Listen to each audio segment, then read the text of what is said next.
Amigas y amigos, es lamentable, pero parece que de nuevo la oposición parece inclinada a dejarse atrapar por el fenómeno por el cual los encargados en una democracia de hacer la política, es decir, los partidos, son rebasados por otros factores. Ejemplo, grupos económicos, dueños de medios de comunicación, militares retirados, ideólogos del antipartidismo y la antipolítica.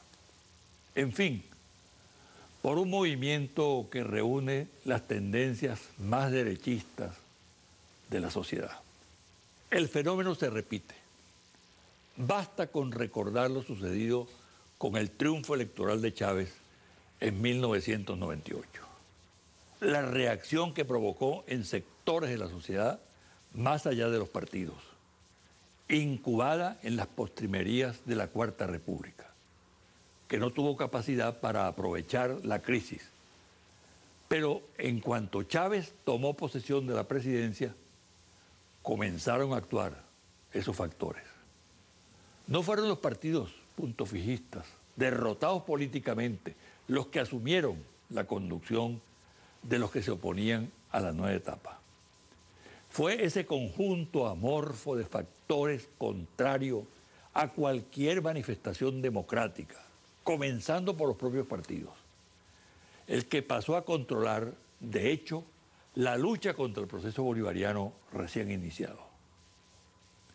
Ese movimiento opuesto a lo que Chávez representaba tuvo desde el primer momento contenidos antidemocráticos y en el fondo representaba la irracionalidad de un fascismo criollo incipiente, negador de cualquier posibilidad transformadora. Su activa presencia en diversos escenarios, en el vacío que dejó el colapso del partidismo tradicional, le permitió hegemonizar la lucha contra el chavismo y marcar esa política representativa de los sectores sociales más reaccionarios. La ofensiva la condujeron empresarios, banqueros, medios de comunicación, oficiales retirados, jerarquía de la Iglesia Católica, inspirados en el odio y con las características inherentes a los movimientos que recogen el miedo a las políticas de cambio en una sociedad. Fue así como la primera huelga general la convocó Fedecámaras en diciembre de 2001, sin siquiera consultar a la partidocracia puntofijista.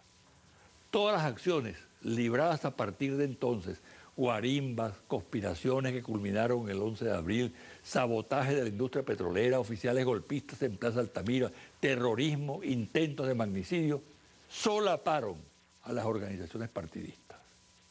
Lo que no significa que éstas no hayan participado. Desde luego que lo hicieron, pero sumándose a lo planificado en otros escenarios. Porque el liderazgo partidista capituló ante esos factores que le arrebataron la conducción. Hubiera sido diferente la situación que vivió el país si la estructura partidista hubiese controlado el mando, posiblemente.